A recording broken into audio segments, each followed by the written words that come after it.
Hello children, it is KingHawkBlox here, back with the 5th episode of Outlaw and Idiots.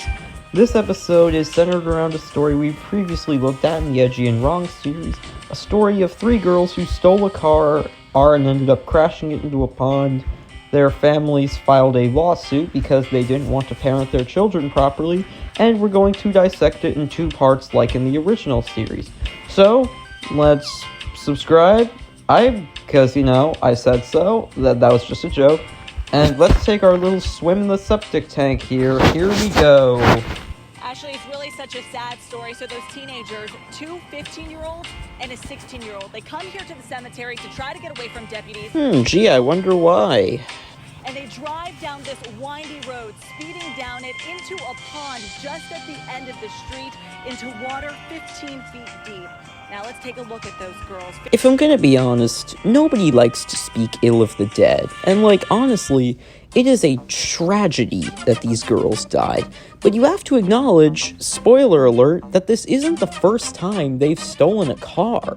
This could have been prevented if their parents were, actively educating them on how, stealing is wrong. 15-year-old Lanaya Miller, Ashante Butler, also 15, and 16-year-old Dominique Battle. As we look at video from the scene, deputies haven't released the name of the person they stole the car from, only telling us that the girls were hanging out in South St. Pete. They asked a friend for a ride to Child's Park. And apparently, according to one of the girls' parents from another interview that I can't remember, apparently that friend was a grown adult. Again, why are your children hanging out with grown adults that you don't know in the middle of the night?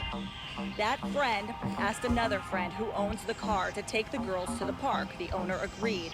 On the way to the park, the car owner stops at Walmart. He leaves the car running. The girls inside get in the driver's seat and take off. As you mentioned, they lead deputies on a chase all morning long, finally ending up here at the cemetery when they crash their car into the pond, all of them drowning inside. You know what this reminds me of? That one episode of The Office where Michael and Dwight crashed into a pond, and if I recall correctly, Michael straight up acknowledged he was driving into one. But the bigger question is, do you think that if Dwight was in the car with these girls that, maybe they would have survived? Because, personally, I'm thinking that they really would have. But let me know in the comments if you think that if Dwight was in the car with these girls, they would have been okay. The sheriff says these girls have a long criminal history, and deputies' efforts to stop car thefts aren't working. Having 3 teams who between them were arrested 7 times in about a year for stealing cars and committing burglaries. And on the 8th time they died tells us something other than what law enforcement is doing needs to be done. Indeed it does, Sheriff. It tells us that the parents are not doing their simple jobs of, parenting. Look, I don't mean to say that parenting is easy. It's not. But, you need to teach your children right versus wrong.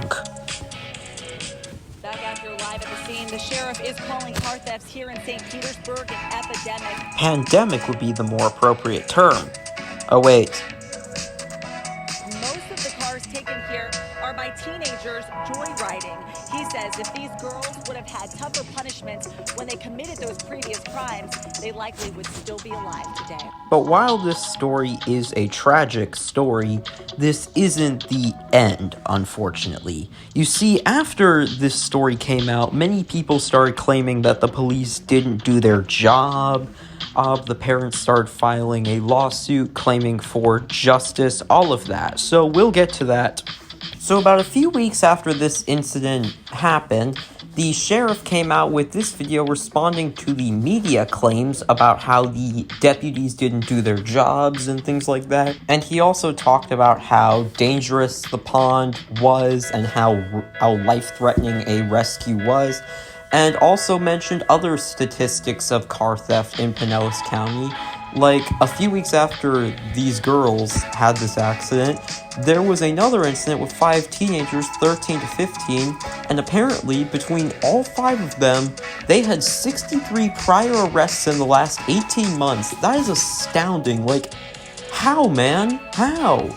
And the tragic part of this whole video is that the news reporters were citing random Facebook posts as sources instead of just reading the reports about what happened at the pond that night. It's wild. Now, how the parents responded to this whole situation, we will get to in the next episode. I will see you next time. Later.